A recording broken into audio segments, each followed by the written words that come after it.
Hello, my friends. It is your favorite moth here. Today we are going to be playing an H.P Lovecraft inspired video game called Dagon? I don't really know quite how it's pronounced, but I'm a huge horror fan, so let's get into it. All right, and here we go. Let's just get into it. Faithful interactive adaptation of H.P. Lovecraft's work, okay. Story and atmosphere, I love it. Not find difficult choices, action sequences, or inventory management. And movement is limited to processing through locations along with the plot. I am writing this under an appreciable mental strain, since by tonight I shall be no more. Okay. During the game, you will encounter interactive elements. Some of them will allow you to continue your journey, others reveal interesting facts about the original short story, its historical background, and the author. Some of the trivia is hidden. Okay. Right click to interact. Zoom.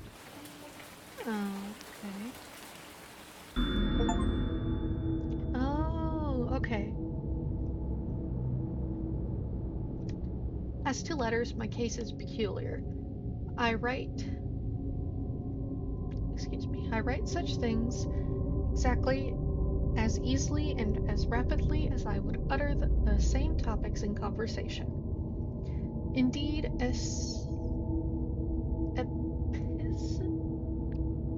I have no idea how to say that. Expression is with me largely replacing conversation, as my condition of nervous prostration becomes more and more acute. I cannot bear to talk much now and am becoming as silent as the spectator himself. My loquacity extends itself on paper. H.P. Lovecraft to Reinhard Kleiner, December 3rd, 1917. Throughout his life, Lovecraft penned around 100,000 letters to his friends and fans, out of which about 10% survive to this day. But his tendency to endless correspondence was relatively late growth. In youth, I scarcely did any letter writing. Thanking anybody for a present was so much of an ordeal that I would rather have written 250-line pastoral or 20-page treat on the rings of Saturn. Selected letters 1929 to 1931. H.P. Lovecraft. Lovecraft would often skip meals to afford postage. Collections of his correspondence have been published in various books. Selected letters can be found online. Some readers consider them his most important legacy.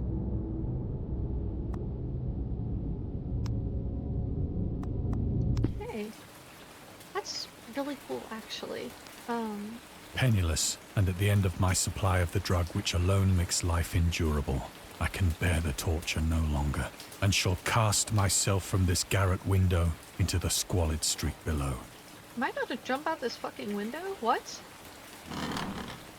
Do not think from my slavery to morphine that I am a weakling or a degenerate. When you have read these hastily scrawled pages, you may guess, though never fully realize, why it is that I must have forgetfulness or death. Damn. It was in one of the most open and least frequented parts of the broad Pacific that the packet of which I was supercargo fell a victim to the German sea raider.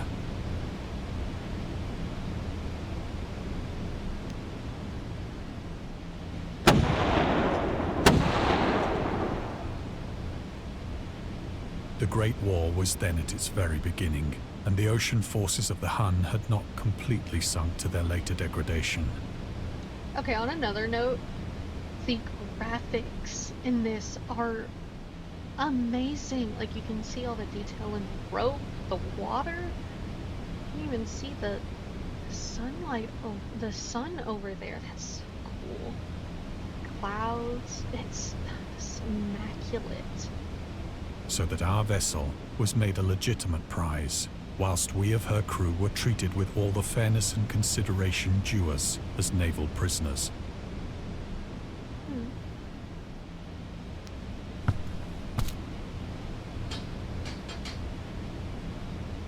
So liberal, indeed, was the discipline of our captors, that 5 days after we were taken, I managed to escape alone in a small boat with water and provisions for a good length of time.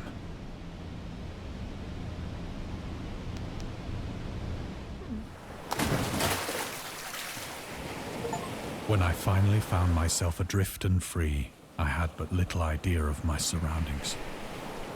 Whoa. Holy. That is insane. Never a competent navigator, I could only guess vaguely by the sun and stars that I was somewhat south of the equator. Of the longitude, I knew nothing, and no island or coastline was in sight.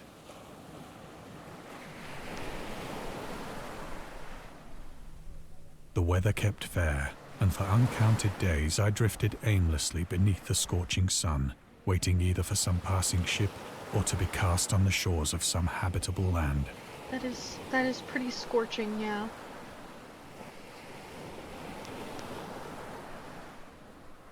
But neither ship nor land appeared, and I began to despair in my solitude upon the heaving vastness of unbroken blue. Oh, I'm just staring at the sun, I guess.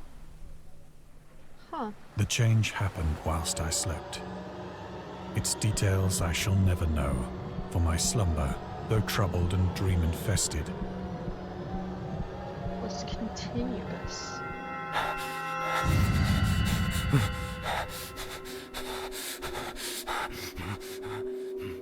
Whoa. When at last I awoke, it was to discover myself half sucked into a slimy expanse of hellish black mire, which extended about me in monotonous undulations as far as I could see, and in which my boat lay grounded some distance away. Though one might well imagine that my first sensation would be of wonder at so prodigious and unexpected a transformation of scenery, I was in reality more horrified than astonished.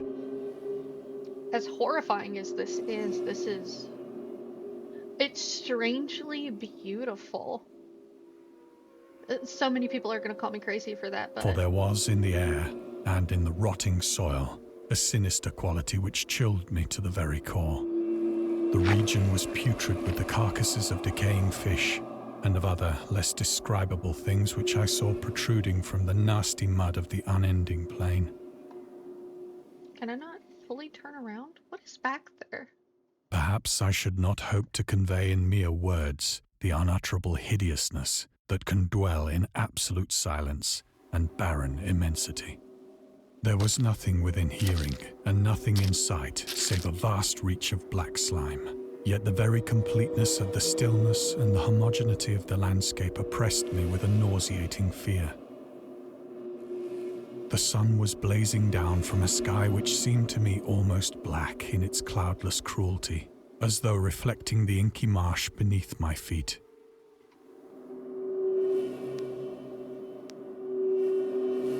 Can I find any trivia things around here? Maybe? Guess not. Let's continue. Oh, the squelching. Ah. As I crawled into the stranded boat, I realized that only one theory could explain my position. Through some unprecedented volcanic upheaval, a portion of the ocean floor must have been thrown to the surface, exposing regions for which innumerable millions of years had lain hidden under unfathomable watery depths. So great was the extent of the new land which had risen beneath me that I could not detect the faintest noise of the surging ocean, straining my ears as I might. nor were there any seafowl to prey upon the dead things.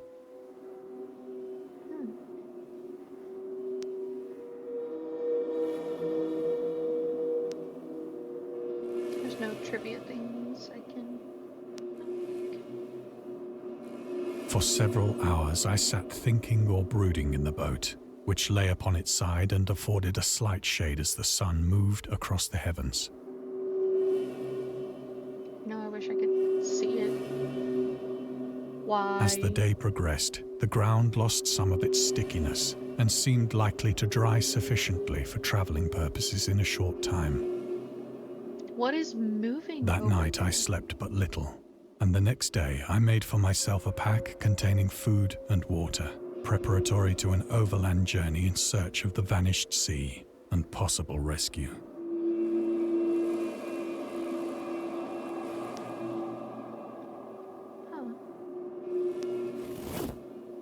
On the third morning, I found the soil dry enough to walk upon with ease.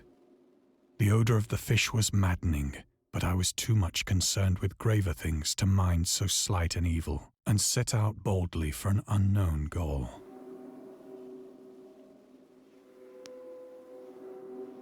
Sucks that you can't, like, walk around in this game. It's like a click and point. I feel like this would be more explorative.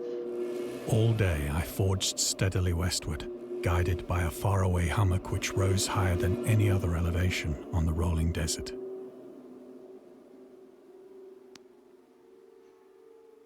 There's no trivia things over here. Oh, okay.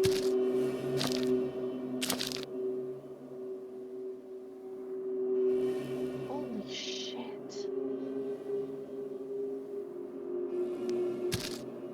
I love the visualization, though. It's incredible. That night, I encamped, and on the following day still travelled toward the hummock, though that object seemed scarcely nearer than when I had first espied it.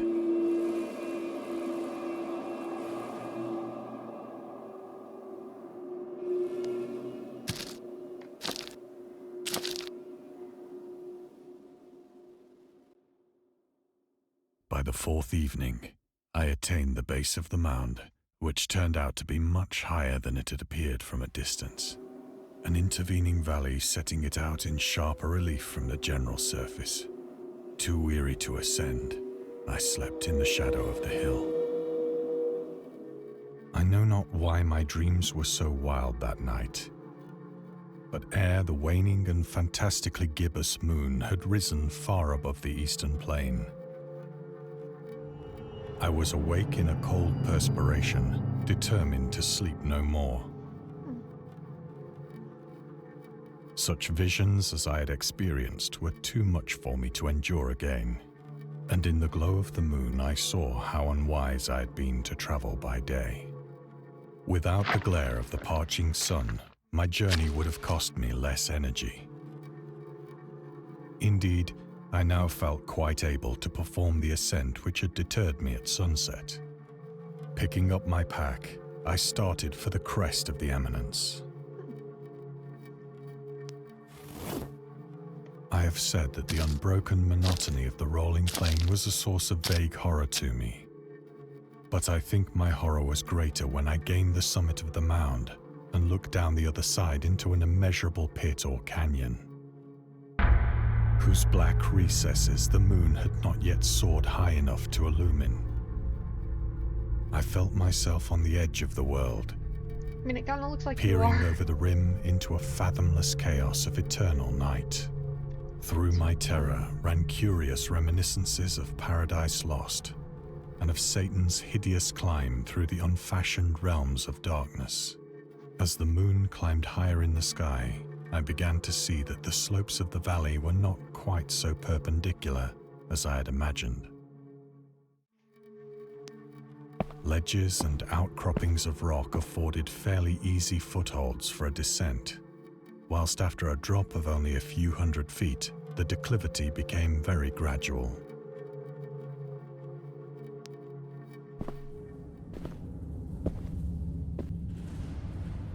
Urged on by an impulse which I cannot definitely analyze, I scrambled with difficulty down the rocks and stood on the gentler slope beneath, gazing into the Stygian deeps, where no light had yet penetrated. All at once, my attention was captured by a vast and singular object on the opposite slope, which rose steeply about 100 yards ahead of me. An object that gleamed whitely in the newly bestowed rays of the ascending moon.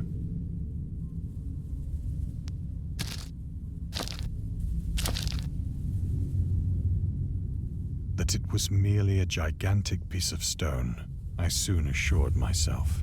I have a feeling it's not just a piece of stone. But I was conscious of a distinct impression that its contour and position were not altogether the work of nature. It's definitely not. A closer scrutiny filled me with sensations I cannot express.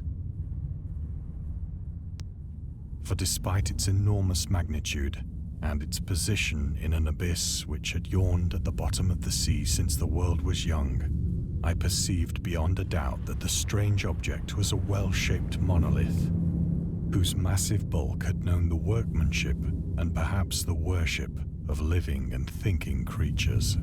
Dazed and frightened, yet not without a certain thrill of the scientist's or archaeologist's delight, I examined my surroundings more closely.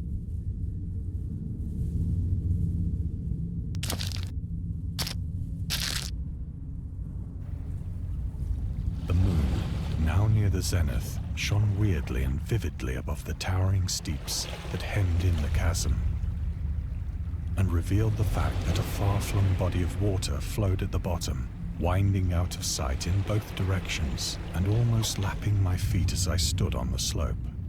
Across the chasm, the wavelets washed the base of the Cyclopean monolith,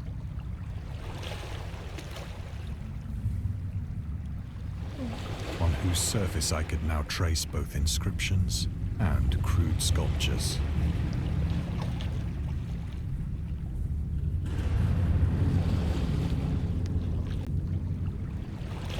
The writing was in a system of hieroglyphics unknown to me and unlike anything I'd ever seen in books, consisting for the most part of conventionalized aquatic symbols such as fishes, eels, octopi, crustaceans, mollusks, whales, and the like. Several characters obviously represented marine things which are unknown to the modern world, but whose decomposing forms I had observed on the ocean-risen plain. It was the pictorial carving, however, that did most to hold me spellbound.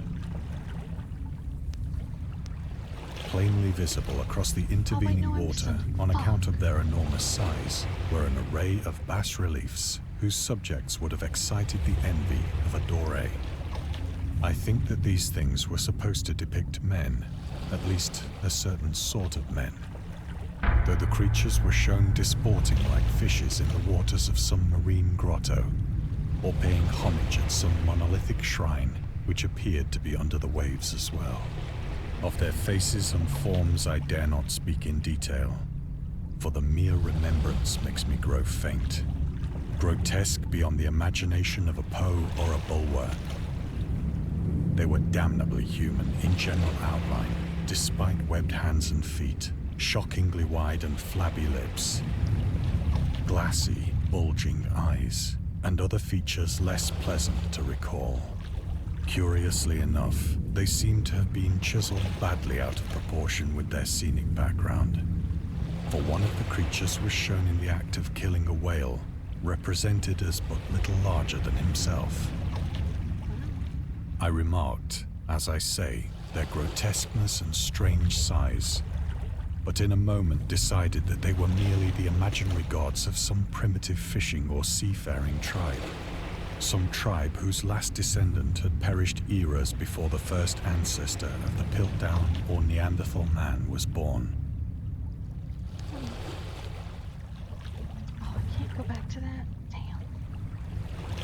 Awestruck at this unexpected glimpse into a past beyond the conception of the most daring anthropologist, I stood musing whilst the moon cast queer reflections on the silent channel before me. Then, suddenly, I saw it. Saw what? With only a slight churning to mark its rise to the surface, the thing slid into view above the dark waters. Hello? Next, our fiend-like and loathsome, it darted like a stupendous monster of nightmares to the monolith, about which it flung its gigantic scaly arms, the while it bowed its hideous head and gave vent to certain measured sounds.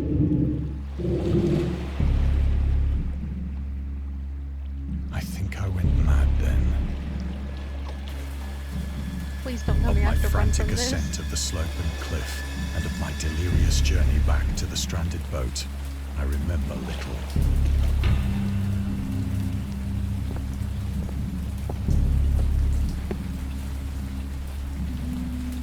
I believe I sang a great deal and laughed oddly when I was unable to sing. This is really well done.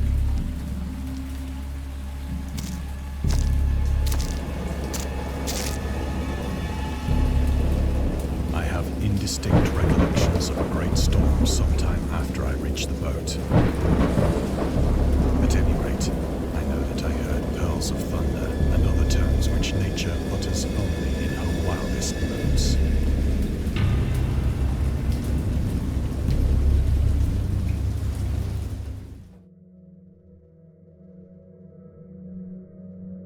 When I came out of the shadows, I was in a San Francisco hospital, brought thither by the captain of the American ship which had picked up my boat in mid-ocean.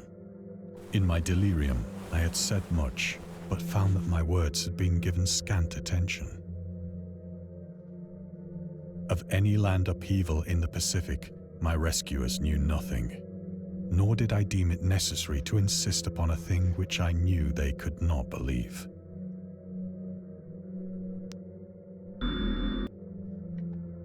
How do I...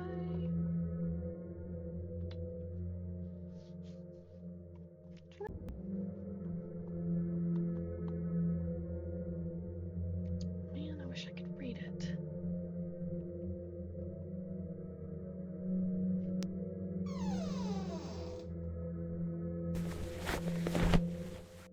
Once I sought out a celebrated ethnologist and amused him with peculiar questions regarding the ancient Philistine legend of Dagon, the fish god.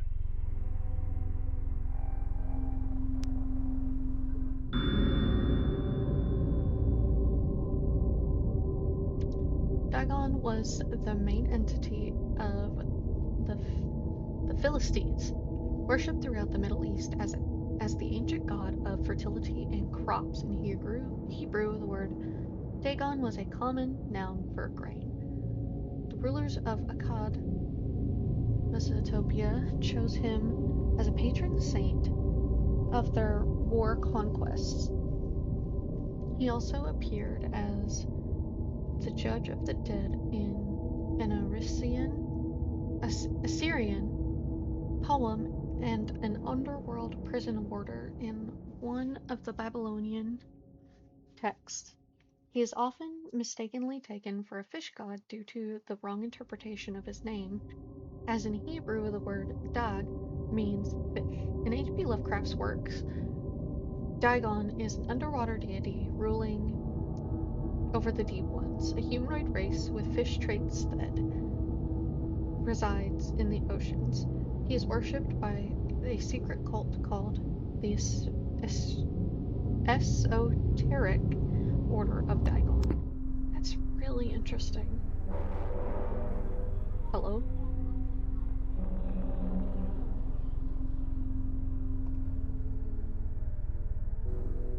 Is there anything else I can find out here? Oh.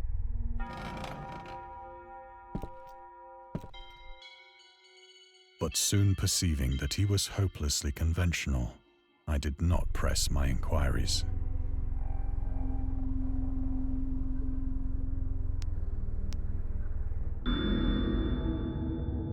I'm probably not going to read all of these. I get so tongue twisted. But you can pause, read if you like.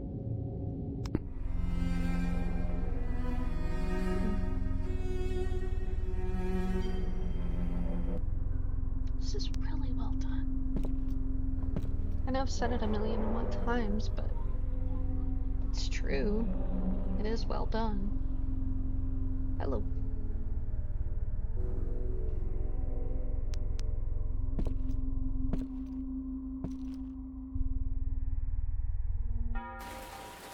It is at night, especially when the moon is gibbous and waning, that I see the thing. I tried morphine, but the drug has given only transient surcease and has drawn me into its clutches as a hopeless slave. So now I am to end it all, having written a full account for the information or the contemptuous amusement of my fellow men.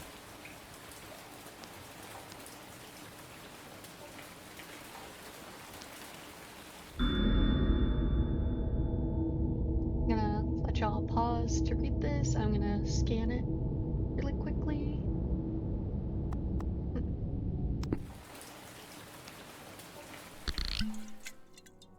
Often, I ask myself if it could not all have been a pure phantasm, a mere freak of fever as I lay sun-stricken and raving in the open boat after my escape from the German man of war. This I ask That's myself, but blinding. ever does there come before me a hideously vivid vision in reply. I cannot think of the deep sea without shuddering at the nameless things that may at this very moment be crawling and floundering on its slimy bed, worshipping their ancient stone idols and carving their own detestable likenesses on submarine obelisks of water-soaked granite. I dream of a day when they may rise above the billows to drag down into their reeking talons the remnants of puny, war-exhausted mankind. Of a day when the land shall sink and the dark ocean shall ascend amidst universal pandemonium.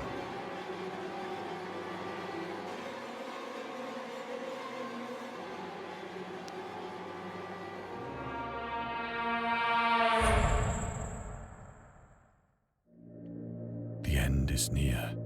I hear a noise at the door, as of some immense slippery body lumbering against it. No thanks.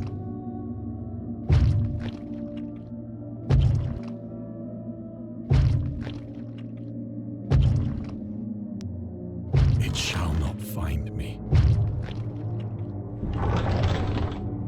Oh no. God, that hand!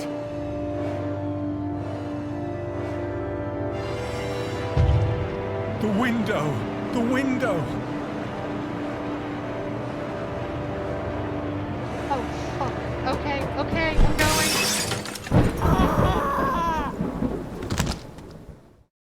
Oh.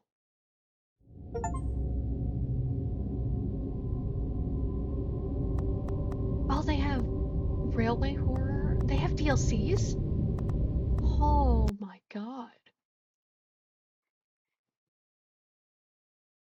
Okay, this was really, really well made. And scary stories have been accompanying men for centuries. They have many faces and forms, but what is their purpose? Why do we enjoy being afraid so much? During our therapy, I'll try to explain.